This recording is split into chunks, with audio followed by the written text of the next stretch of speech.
হেফাজতে ইসলাম বাংলাদেশের আগামী ৩ মে শনিবার সকাল ৯টায় মহাসমাবেশ শরৎ উদ্যানের উপলক্ষে আজকের লিফলেট বিতরণ কর্মসূচিতে এক পর্যায়ে আপনাদের মাঝে গুরুত্বপূর্ণ আলোচনা নিয়ে আসছেন হেফাজতে ইসলাম বাংলাদেশ ঢাকা মহানগর উত্তরের বারিধারা জুড়ের সম্মানিত সভাপতি বিশিষ্ট আলেমে দ্বীন আলহাজ হযরত মাওলানা মুফতি আমজাদ হোসেন হেলালী সাহেব।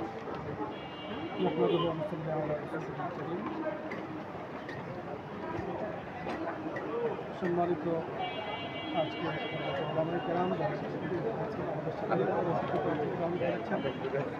আজকে আমরা লিফলেট কর্মসূচিতে অংশগ্রহণ করেছি।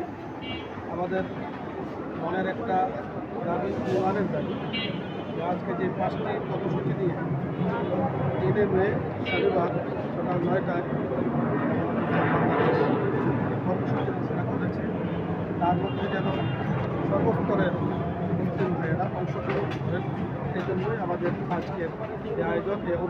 আপনারা জানেন যে 5টি দাবিতে এই মহাসমাবেশের আহ্বান করা হয়েছে।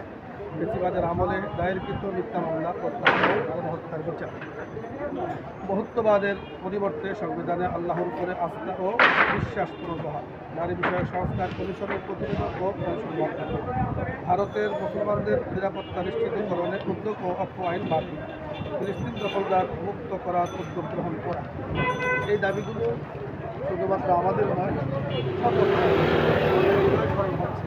তাই সকলের আমাদের আকুল আবেদন, নিবেদন, এই মহাকর্মসূচিতে, মহাসমাবেশে আমরা সকলেই দলমত নির্বিশেষে আমরা অংশগ্রহণ করি এবং এই স্লোগানের সাথে আমরা কণ্ঠ মেলাই, ইমান বাঁচাও দেশ বাঁচাও, ইমান বাঁচাও দেশ বাঁচাও। আল্লাহ পাক আমাদের আমিন।